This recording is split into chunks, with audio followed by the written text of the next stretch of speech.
Acá se llama Corte Superior. En otros países se habla de cortes de apelación. Aquí se le llama, o salas de apelación, aquí se le llama una sala de la Corte Superior.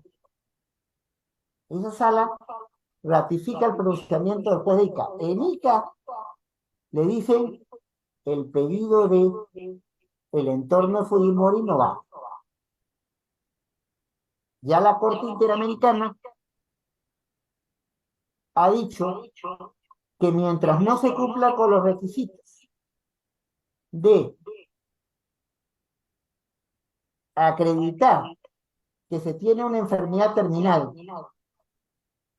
el preso se llame Alberto Fujimori Fujimori, expresidente del Perú, o la presa haya sido, tenía un cargo público o no lo haya tenido, no sale de la cárcel si ha sido condenado por ciertos delitos. Ok. El caso es llevado al tribunal. No, es que ahí no termina. Esto parece una telenovela que bien podría ser Es una presentada por... serie. Perfecto, doctor Exacto, René. en capítulos. Adelante. Entonces, ¿qué es lo que pasa? Llegan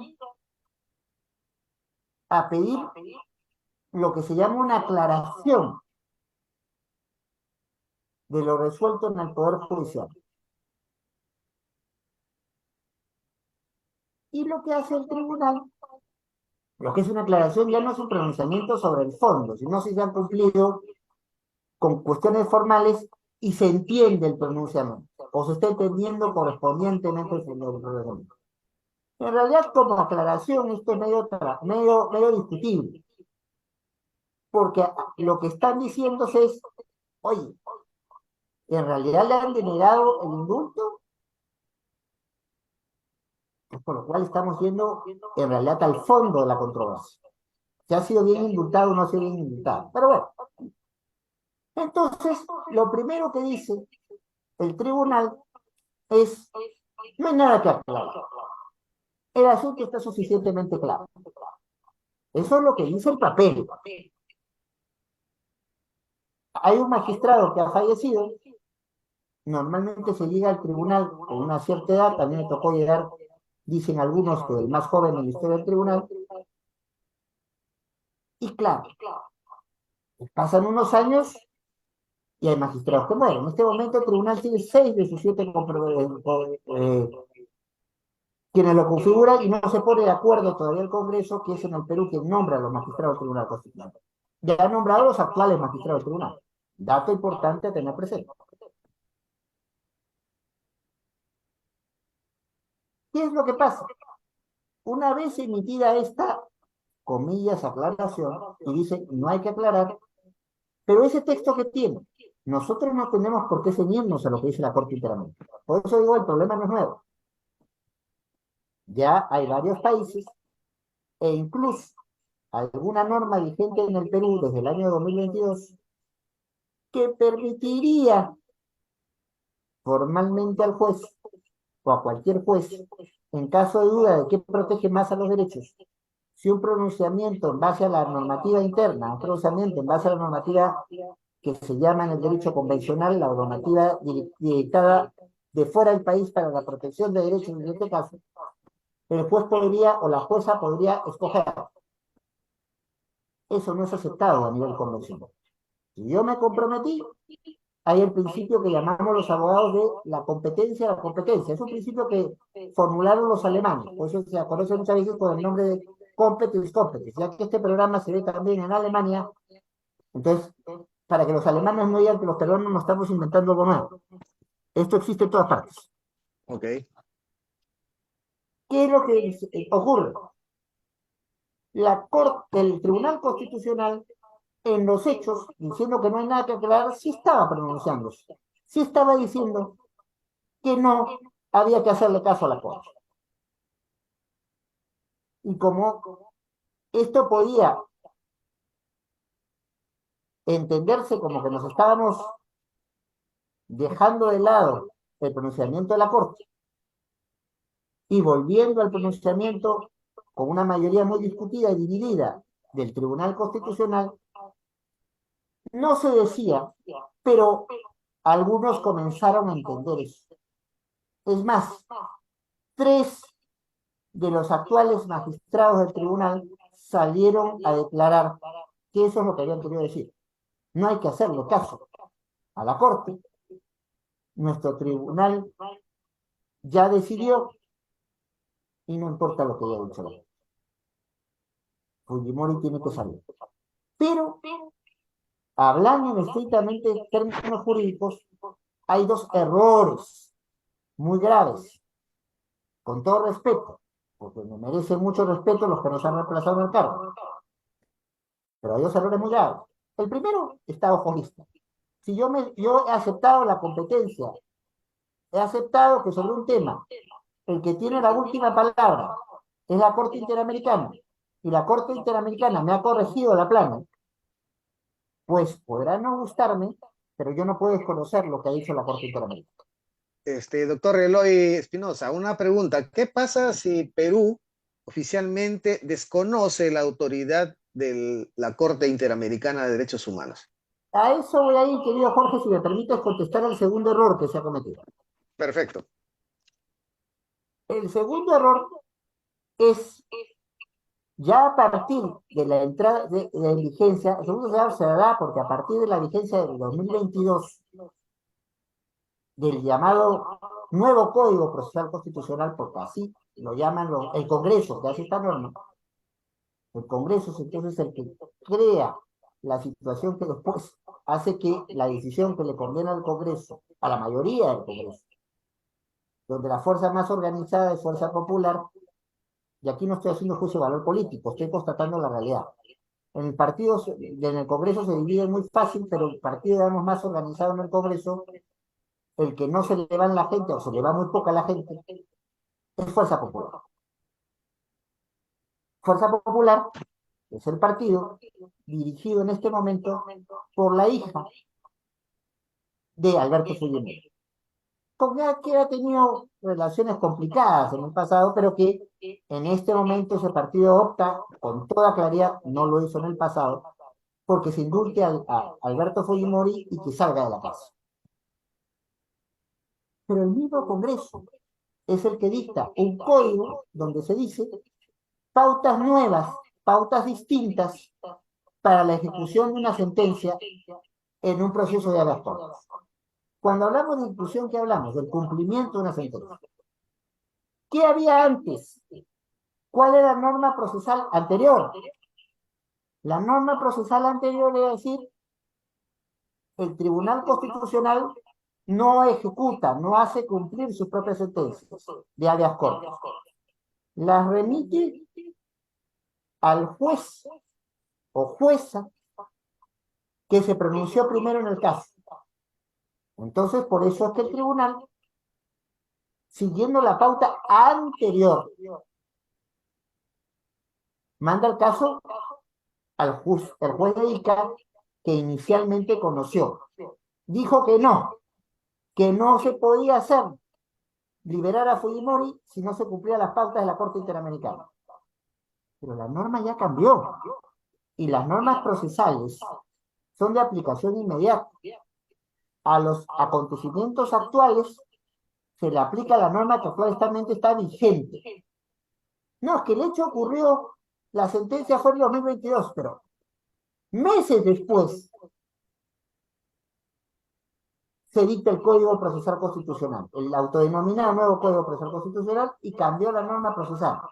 Ahora no es la primera instancia o el primer juez que conoció, es el juez o los tribunales que emitió la sentencia. Entonces, ¿qué ha En resuelto ese el juez? caso es la Corte Suprema. No, peor aún, es el mismo Tribunal Constitucional. Ok, ya, Porque recuerda que la Corte Suprema dijo que Fujimori tenía que ir a la cárcel. claro. El indulto discutido y discutible en el caso peruano lo habilita es el Tribunal Constitucional. Entonces, no venga usted, y se lo dice de manera muy clara, el juez de Ica, no venga usted a quererme hacer cumplir su sentencia Ni siquiera hace referencia a la Corte Interamericana, hace referencia al tema de ejecución. El nuevo código, la norma que rige cómo se ejecutan las sentencias, le dice que usted que emitió esta sentencia de aclaración tiene que ser el responsable de hacerla cumplir. No venga a buscar, no se pasee por ICA, no me mande el caso a ICA, vea usted qué hace. Usted es el que tiene que hacer cumplir la sentencia.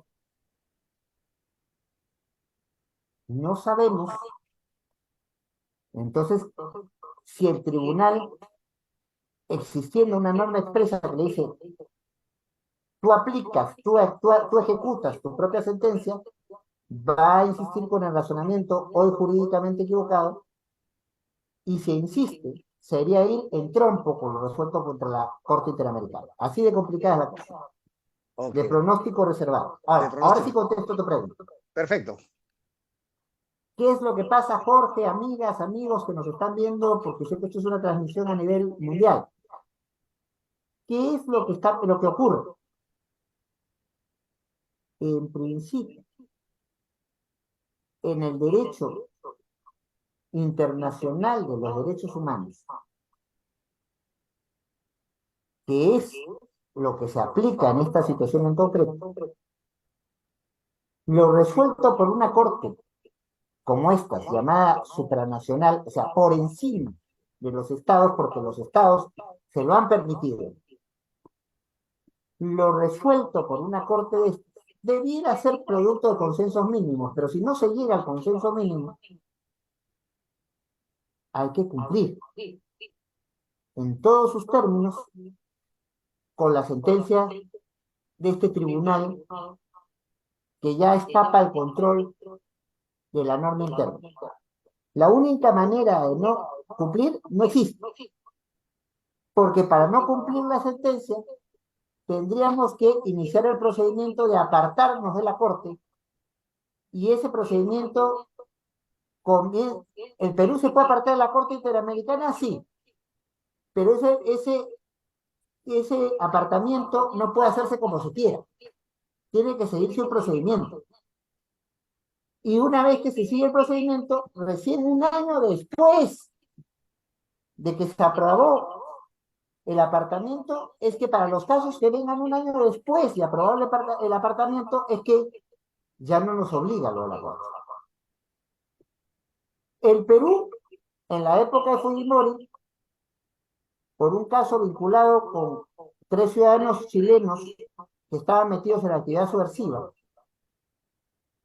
y por un caso vinculado a una anterior composición del Tribunal Constitucional, se apartó unilateralmente. Dijo, ya no voy a hacer caso a la Corte, sin seguir el procedimiento de apartamiento. ¿Qué hizo la Corte? Nos exigió el cumplimiento de sus sentencias y las tuvimos que cumplir. Ok. Entonces, no hay escapatoria.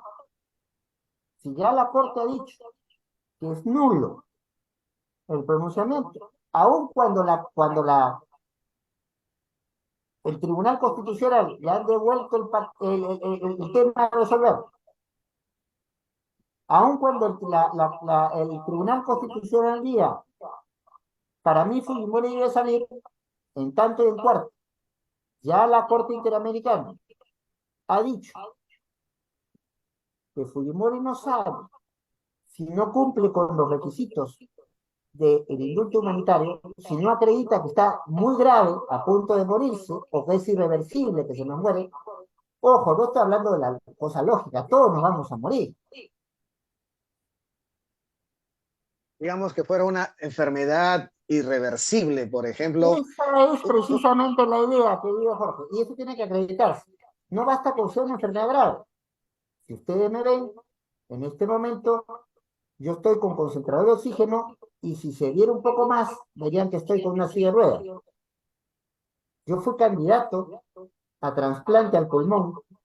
Felizmente no han llegado a tanto, y con tratamientos experimentales me voy recuperando. Nunca voy a quedar bien del todo, pero todo indica en mis médicos que a principio del próximo año, ya vengo 3 años en estas correrías de avance y retroceso, todo indica que yo el próximo año voy a comenzar a poder respirar mejor, y en ese sentido voy a poder comenzar a caminar.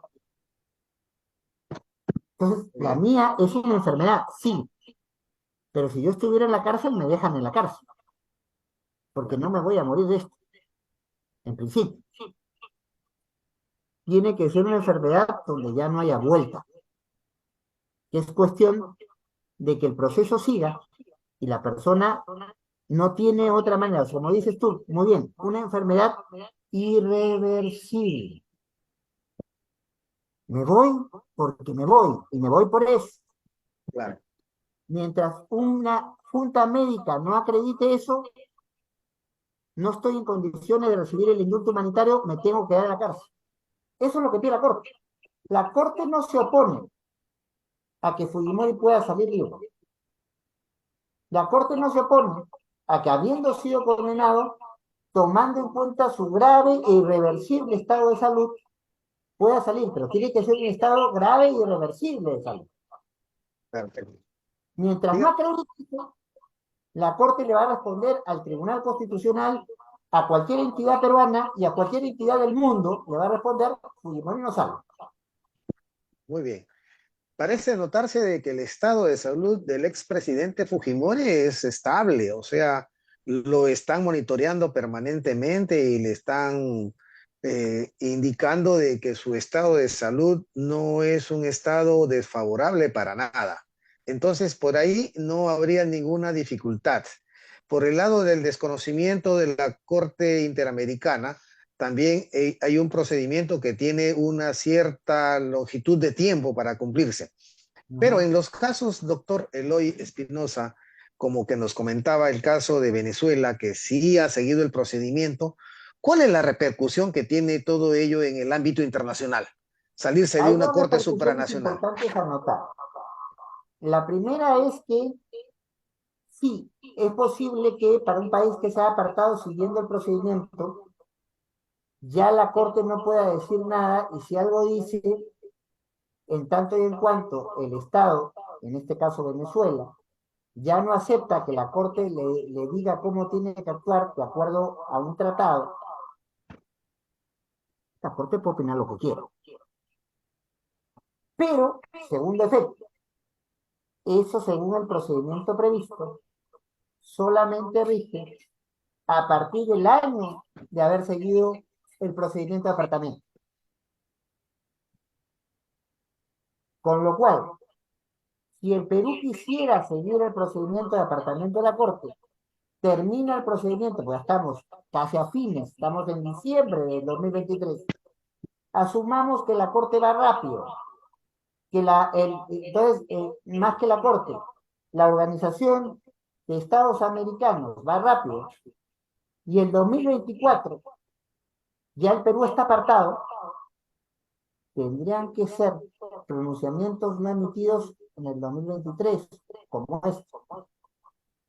No podrían ser pronunciamientos emitidos en el 2024, si es que el 2024 nos apartamos. Tendría que ser pronunciamientos por lo menos del 2025, por lo menos de un año después de que nos apartamos.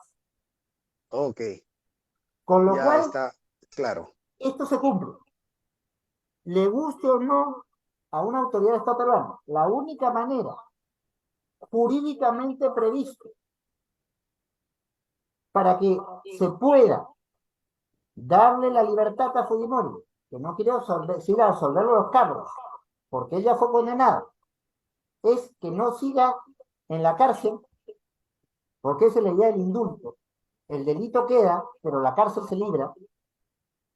La única manera es, siguiendo el procedimiento, de apartarse, no cumpliendo así un pronunciamiento de la Corte, pero un pronunciamiento que venga a la Corte a partir del año que se nos haya dado el apartamento.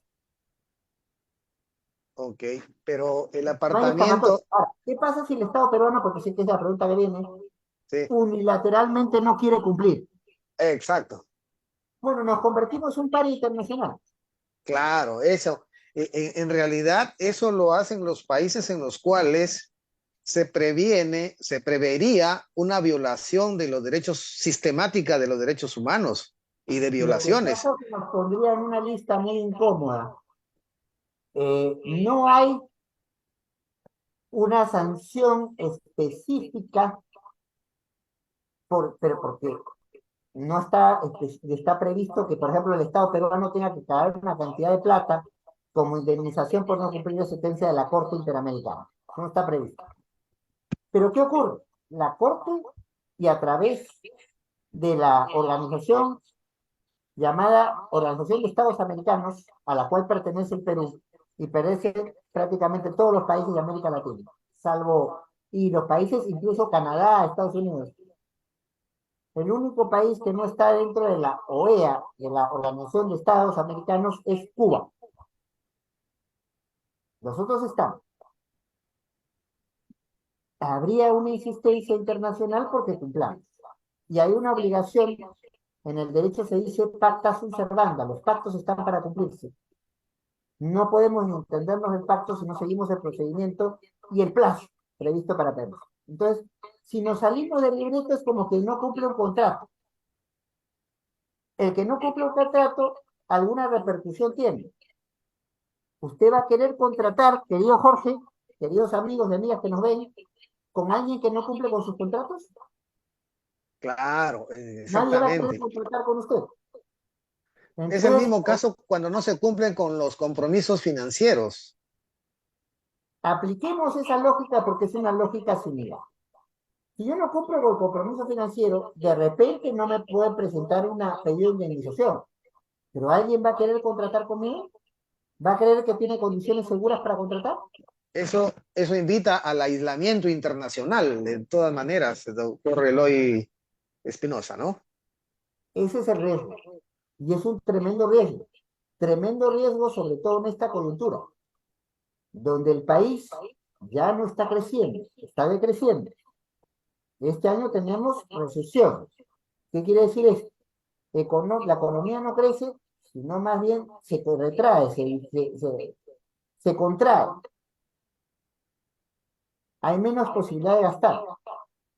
Si a eso le añadimos que el grueso de la economía en el Perú se sostiene con trabajadores informales, lo hemos dicho al principio de esta intervención, casi 8 de cada 10 peruanos que están en posibilidades y peruanas de posibilidad de trabajar, y no trabajan hoy, no tienen dinero para comer hoy. Y ya algunos, se calcula que por lo menos una de las 3 comidas básicas del día, desayuno, almuerzo, comida, o como lo llaman en otros países, desayuno, cena, desayuno, comida y cena, no se da. A ese nivel de pobreza hemos llegado. Entonces, los caños de financiamiento internacional, los caños de cooperación internacional, que a veces es la cooperación técnica. Claro. No me dan la plata, pero me ponen al experto que me dice, o la experta que me dice, así se hacen las cosas. Y muchas veces, sobre todo los países europeos, donde va buena parte de vuestra cobertura dirigida, por eso estamos hablando esta hora, para que se pueda ver en Europa y no todo el mundo esté en un sábado haciendo las cosas que normalmente se hacen en un sábado. Entonces, Europa tiene como regla general no poner dinero. En algunos casos lo hace, pero básicamente lo que pone son técnicos, especialistas, hombres o mujeres, o organizaciones que le ayudan al Estado peruano a poder afrontar ciertos temas. Pues eso se va. Y si existe o, no, o se corta con lo que hay, o no se renueva. En un momento de crisis como el que estamos viviendo. Después no nos quejemos si tocamos la puerta para pedir apoyo de cualquier tipo, sea apoyo humanitario. Acá tenemos el fenómeno del niño en el Perú a la vuelta de la esquina. En Ya realidad, las temperaturas están alteradas. las condiciones son imprevisibles en términos de lo que puede ocurrir con el niño y ya se están dando las manifestaciones que aparentemente se habían anticipado para los últimos meses de diciembre, pero parece que todo va a ocurrir en torno al fenómeno del niño durante febrero y marzo del próximo año. Y lo terrible de esto es que el mismo gobierno en funciones acepta que hasta hoy, de las previsiones razonables que se tenía que tomar, dentro de la magnitud de un fenómeno del niño, que para quienes no están familiarizados con el tema es una alteración del clima. Mucho calor, lluvias incluso, en las zonas donde no tiene que haber lluvias, en Lima, la capital del Perú, incluso en la época de verano, que sería el agosto europeo, febrero de aquí, 28 grados y con situaciones con mucho escándalo, 30. No, acá no vamos a bajar de 32, con todo lo que significa sequías en unos sitios, inundaciones en otros, y en la sierra sur del país, donde es el grueso de la agricultura de pan llevar, o sea, la que nos permite comer todos los días sin depender de economías de otros países, se echa a perder porque hay sequías o nevadas. Y eso viene ahorita. Sí, pues es un asunto muy complicado, doctor Eloy, la que atraviesa nuestro país. Vamos a darle pase al ingeniero Ricardo para que nos indique alguna medida ahorita en este momento. Adelante, por favor, Ricardo. Gracias, Jorge. Gracias, doctor Eloy Espinosa. Los he estado escuchando atentamente y verdaderamente toda una cátedra lo que usted ha dado, doctor, que Muchas gracias. realmente los televidentes van a poder tener ya las cosas mucho más claras, por supuesto, porque este tema está pues en la coyuntura política actual del Perú a nivel nacional e internacional, ¿no? Doctor, en la mañana estuvimos entrevistándolo al abogado del expresidente Alberto Fujimori, que es el doctor Helio Riera Garro. Estuvimos conversando con él largamente y yo le digo una cosa, hubo una serie de preguntas, respuestas, etcétera. Él nos manifestó literalmente, incluso se salió un poquito de la parte jurídica y dijo, yo como persona, como ciudadano, yo la verdad que pongo tela de juicio a la CIDH, a la Corte Interamericana de Derechos Humanos. Verdaderamente no sé de dónde vienen los presupuestos, no sé de dónde, qué organizaciones están financiando esta organización supranacional, etcétera. En otras palabras, nos quiso decir de que para ellos el Perú debería salirse de la CIDH. Ahora, otra cosa más dijo aún todavía, ¿no? Porque yo le leí algunas noticias internacionales sobre la supuesta combinación que está teniendo el gobierno actual con la derecha fujimorista y la derecha de Renovación Popular, eh, porque de alguna u otra manera les convendría, estoy hablando en condicional, les convendría que salirse de la CIDH, ¿no? ¿Por qué? Porque normalmente ha habido, pues, en este gobierno, ha habido violaciones muy fuertes de los derechos humanos y por ende también de los derechos humanos en el gobierno de Fujimori, como en otros gobiernos también, tampoco no hay que exonerarlos, ¿no? Pero ¿usted qué opina al respecto, doctor, eh, respecto a esta declaración que ha hecho el abogado del expresidente Alberto Fujimori, también diciendo y agregando que él jamás va a pedir perdón porque él se considera inocente? Él nunca va a pedir perdón y menos va a pagar la indemnización que le están pidiendo, porque como es inocente y considera que el indulto debe perdonar todo, entonces él simplemente lo que están demandando es que se le indulte, pero no solamente a que salga de prisión, sino también a que no pague ninguna indemnización y sobre todo que no se le exija que pida perdón porque él se considera hasta el momento inocente y no tiene por qué pedir perdón. Su comentario, doctor. Bueno, toda opinión es muy respetable. Lo que pasa es que este es un tema resuelto jurídicamente y no puede escapar de las pautas jurídicas establecidas. Y en el ámbito del derecho nos manejamos en función de normas y de lo resuelto por tribunales que aplican esas normas. Así funciona. Entonces, este asunto de la responsabilidad en la violación de derechos humanos guste o no guste, porque acá yo no estoy estableciendo preferencias personales, estoy explicando lo que el derecho dice, y el derecho no está para estar pintado, está para ser cumplido, incluso por los abogados y los jueces, mejor dicho, serían ser los principales cumplidores del derecho, querido Ricardo. Ya el órgano, que es el que interpreta de manera final lo que dice la convención, ha dicho que el señor Fujimori no puede ser indultado si no cumple con ciertos requisitos. Y lo cierto es que no los ha cumplido. No ha ido a una junta, no ha pedido perdón. Él puede señalar que no ha cumplido los hechos, pero ha sido condenado. Para algunos la condena será injusta, pero es condena, pues.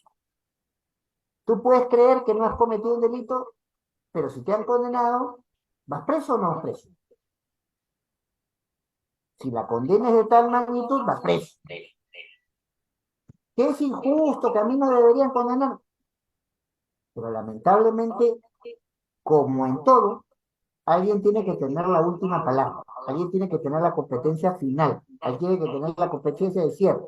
Porque si no, para ti el vaso está medio lleno y para mí está medio vacío. Entonces, a alguien, por lo menos en un Estado constitucional, que es el que nos preciamos estar, se le dice o se le confía o se le transfiere que tome la decisión final vinculante. Y a quien se ha confiado que tome la decisión final vinculante sobre la protección de derechos en un ámbito que trasciende incluso al país, sino que vincula a todos los países que han firmado la competencia, han afirmado la competencia de la Corte Interamericana, el que tiene que hacer cumplir lo que dice la Corte Interamericana es la Corte Interamericana. Ok. Doctor, Entonces, no hay escapatoria. O sea, en términos jurídicos, a mí me puede parecer que una persona de más de 80 años no debería estar en una cárcel, pero eso no es lo que está previsto en términos jurídicos. Lo que está previsto en términos jurídicos, y lo ha reafirmado para este caso la Corte Interamericana, que es la instancia competente, es: yo no tengo nada contra el señor Fujimori, no tengo nada con el expresidente del Perú, no hago una evaluación a favor ni en contra de su gestión, pero él fue condenado por violación de derechos. ok, Y al haber sido condenado por violación de derechos, solo sale de la cárcel si cumple con ciertos requisitos. así es. Ahora, ¿cómo se financia la Corte? Eso está claramente establecido. Puede haber alguna donación de allí, de alguna ONG que no me guste, pero todos los estados que integran la Organización de Estados Americanos y que a su vez aceptan la competencia de la Corte tienen que poner una cantidad de dinero. Así se financia. Así No es. hay teletones, no hay Odebrecht, no hay ninguna de estas cosas que se sepa. Así es. Doctor, Entonces, con lo cual, te guste o no te guste, tienes que cumplir. sí, Para eso están los jueces, así es, doctor. para tomar decisiones que tienen que cumplir. Así es, doctor. Doctor, permítame una repregunta acá también concerniente a la misma pregunta anterior. Y que Ujú. se la hice al doctor Riera, pero no, la verdad que no respondió completamente. Porque el pueblo en general, el Perú, muy poco conoce estos temas a profundidad. Entonces, sería bueno también anunciar, informar a que el pueblo común y corriente, que no necesariamente tiene que ser un abogado, sepa en qué se perjudicaría el Perú puntualmente, pero como una pequeña explicación como para niños. Puntualmente, ¿en qué se perjudicaría? De lo que estamos ahora, ¿cómo pasaría a ser el Perú? ¿En dónde ya no podríamos estar vinculados? ¿Qué organizaciones nos separaría realmente? ¿Cómo nos perjudicaría económicamente, socialmente, culturalmente, doctor? En estos momentos que estamos metiendo presidentes presos, estando en el pico del descubrimiento, diríamos, de los corruptos, de los políticos corruptos, etcétera, etcétera, etcétera. ¿Cómo nos vería, en qué se perjudicaría el Perú puntualmente, doctor, si fuera tan amable como Lo para voy a niños? tratar de explicar de la manera más sencilla, Ricardo, Gracias. porque el tema no es sencillo. En este momento, el discurso y que busca hacer la práctica a nivel mundial es que quien no respeta una sentencia a la cual me he comprometido a cumplir, sobre todo en el ámbito de derechos humanos, sale del equipo y no juega el partido. Entonces, ese país, ese Estado, el caso peruano, quiere entrar a las ligas grandes, a la Organización de Comercio Internacional, la OCDE, pues uno de los requisitos para entrar a la OCDE, que es la que maneja los grandes aparatos de comercio internacional, es cumplir sentencias, y sobre todo derechos humanos, hechas por organismos internacionales. Si no cumplimos con una sentencia de estas, no aspiremos a entrar a ese exclusivo club donde se maneja el grueso de las transacciones internacionales, con todo lo que eso involucra. Así de fácil es. Que no me van a poner una multa, no, no. Lo que pasa es que no me van a mirar. Y cuando yo quiero entrar a ese paquete de las inversiones grandes, no llega. Podrás tener una conexión, claro, alguien dirá, se está invirtiendo mucho dinero en el Perú, está lo de Chancay, que va a ser un megapuerto, supuestamente China va a salir al otro lado del mundo por ahí, porque el canal de Panamá es muy chiquito. Y además, la salida sería por Brasil, que son 200 millones de personas, con las cuales de entrada le conviene comerciar directamente a la otra parte del mundo, que es en este momento la parte del mundo económicamente con un crecimiento sostenido de gran importancia. Economías emergentes y algunas ya consolidadas son las de China. Es más, para el Perú, en este momento, el socio comercial más importante no es los Estados Unidos, es China. El 30% de nuestras exportaciones son compradas por los chinos. Ahora, los chinos no son muy respetuosos en líneas generales de los parámetros de derechos humanos, pero ¿y el otro 60 o 70% qué? Los Estados Unidos, que sigue siendo el segundo país. Alemania es la cuarta economía del mundo. La Unión Europea, con todos sus problemas, es un actor importante. ¿Van a mirarnos? ¿Van a hacer grandes inversiones o vamos a tener esa inversión de riesgo que casi nadie quiere? En un momento donde, ojo, lo hemos dicho ante las preguntas de Jorge, estamos ya en la recesión, el país no crece económicamente, se está reduciendo.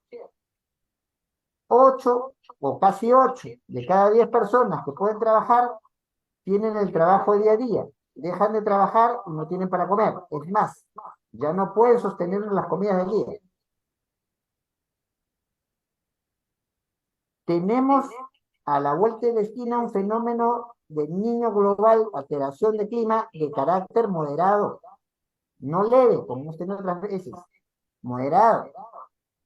¿Y eso qué significa? Inundaciones, sequías, cierres de caminos, actividades económicas que no se pueden realizar, gente que puede morir. Y el mismo gobierno peruano reconoce que solo ha hecho el 54% de las obras de previsión. O sea, lo que se puede calcular de qué va a pasar. Sí, No pues estamos hablando de lo impredecible, ¿eh? Estamos es un hablando de lo que se puede escenario calcular. bastante complicado el que se nos presenta, doctor Eloy Yo diría que muy Espinosa. difícil. Y que en este Ya, caso no es conveniente mover ciertas olas, ok. porque nos podemos quedar solos o casi solos en el equipo. Exactamente, es un problema serio este del aislamiento. Junto con los problemas económicos, realmente vamos a tener grandes dificultades en los próximos años si no tenemos un Estado fuertemente organizado y con un liderazgo indiscutible en el Estado para que esto pueda ordenarse, porque estamos en una situación bastante crítica, doctor Eloy Espinosa. La última pregunta antes del cierre, doctor Espinosa, ¿cómo usted ve el panorama político en términos electorales y estas tendencias en América Latina que usted ve aparentemente de una mayor tendencia al conservadurismo? Entonces, quedaría en lugar incluso a medidas como la que estamos discutiendo. En este caso, la liberación de los presos por delitos severos económicos cometidos en el Perú y por violaciones de los derechos humanos. ¿Usted cree que vamos en esa tendencia, doctor, para terminar el programa? Lo terrible es que en este momento no eres parte del mundo moderno si no respetas institucionalidad y no respetas derechos. Y lo que está pasando en el Perú es que al parecer, y algunos dirían con certeza, no se está respetando institucionalidad y no se está respetando derechos. Y hay signos de que esto no se quiere respetar. Primero, estas coordinaciones trascienda para sacar a ciertos funcionarios de su cargo o para proteger a otros que deberían ser por lo menos investigados. Segundo, hay que refrescar la clase política en el Perú. Me dirán, oiga, pero los congresistas se reeligen muy poco y en este momento no se permite la elección. Bueno, señor, se está haciendo una propuesta para modificar la Constitución que va con la creación de una segunda Cámara, que de por sí no es un tema que esté mal o mal, pero esta segunda Cámara, entre otras cosas, va a permitir que haya reelección de congresistas.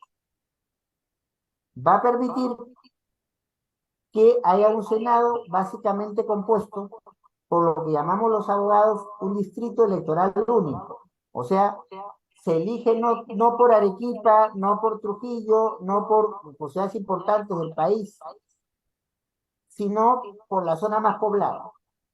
Y de los 34 millones de peruanos, 11 viven en Lima. O en este conjunto Lima-Callao, que prácticamente, con perdón de Callao es el puerto de Lima, que ya está en los hechos conectado con la zona de Lima. Entonces, si es una elección, circunscripciones poco pobladas, como Madre de Dios, ¿cuánta gente va a poner en el Senado? ¿No? Además, el Congreso está planteando también la supresión de un mecanismo destinado a la renovación de la clase política. Lo vemos en los Estados Unidos y lo vemos en otros países, en Argentina mismo. Las elecciones primarias internas abiertas dentro de cada partido. O sea, yo no voy a votar porque me ha puesto como número 1, número 2, número 3 a los altos cargos, que son elegibles, en función de lo que el partido me haya dicho, por su decisión interna. No.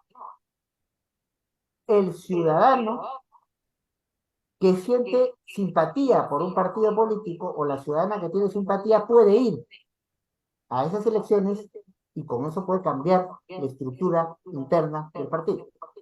Y si se cambia la estructura interna del partido, cambia la manera de entender política en términos generales. No importa que no sean las mismas personas, pero sí. Finalmente va a ser el ciudadano quien escoja a quién quiere poner el puesto. No vamos a tener ese tipo de desilusiones que hemos vivido en el Perú. En Perú tenemos, en los últimos 7 años, 6 presidentes de la República. Y tenemos cambios de composición del Congreso que ahí van también en esa medida. Tenemos ministros, porque en otros países serían secretarios de Estado, con algunas diferencias que no viene al caso mencionar, que no pasan de meses en su gestión. ¿Cómo se arma una política pública? ¿Cómo se sostiene una manera de entender la agricultura, de entender la salud, de entender la educación? Si una persona responsable político de ese sector dura 3 meses, 4 meses en un cargo. En un tema tan grave, hoy en el Perú como el de la seguridad ciudadana,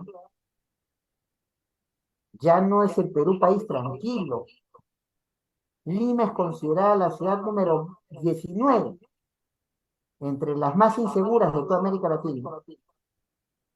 Hoy en Lima, e incluso los barrios residenciales, te ponen una pistola en la cabeza. A mí me pasa. En silla de ruedas y con oxígeno, le ponen una pistola en la cabeza, ven el celular. Impensable hace unos años. Ni siquiera en la época del fenómeno subversivo de Sendero Luminoso y el movimiento revolucionario de Tupac Amaru, estas cosas pasaban. Sí, realmente la situación es bastante complicada. Muy bien, doctor Eloy Espinosa Saldaña Barrera, le agradecemos muchísimo por esta intervención.